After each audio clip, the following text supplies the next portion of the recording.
السلام علیکم ملګرو. د عمران خان د زوی د باولنگ یو ویډیو جاری شوی ده چې هغه انتهایی وایرل شوی ده. د دغه ویډیو په وجه باندې مسلم لیگ نون حکومت او د عمران خان مخالفین د پاره یو بل دردسر جوړ شوی دی.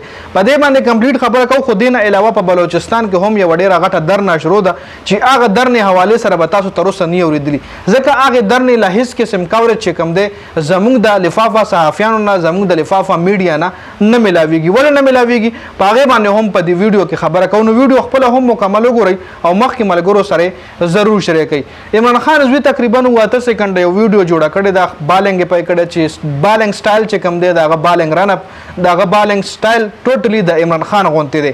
بیا د عمران خان چې کوم ډومبنۍ خزه و جماعي ما خان هغه هم هغه ویډیو اډیټ کړی ده، بره د عمران خان ویډیو لګولې ده او خطه چې کوم دی د خپل زوی ویډیو لګولې ده چې هغه نور هم ډیره زیاته په سوشل میډیا باندې ډیره زیاته وایرل شوې ده، په ټویټر باندې، په ټیک ټاک باندې، هر ځای کې هغه ویډیو ډیره زیاته چلی.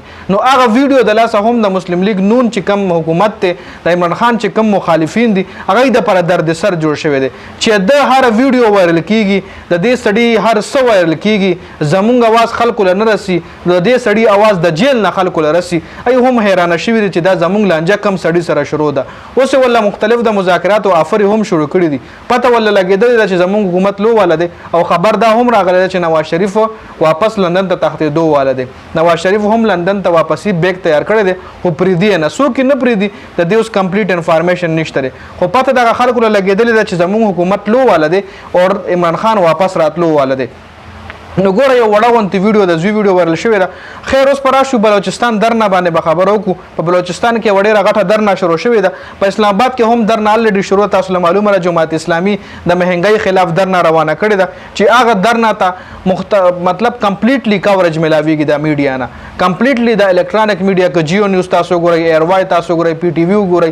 نو هر یو نیوز چینل چې کوم دی غیلا مطلب ټیلیکاسټ کوي، دغه هغه چې کومه شو روانه ده، هغه چې کوم دھرنا روانه ده هغه ټیلیکاسټ کیږي. خو بل طرف ته بلوچستان کې د جماعت اسلامي د اسلام آباد دھرنې نه غټه دھرنا روانه ده. د اسلام آباد دھرنا چې 2 ځله کیږي کنه، نو د بلوچستان هغه یو دھرنا بر جوړ شي. دومره غټه دھرنا په بلوچستان کې روانه ده، د مهنګۍ خلاف روانه ده. هغه هم خپل ډیمانډونه مطلب د وخت مطلب چې کوم حکومت ته غیله کې خو دري چې زموږ د مطالبات تی دا پوره کوي نو له بدرنه ختمو. خو هغه دھرنې تر بلوچستان دھرنې ته هیڅ قسم کورج نه ملاویږي.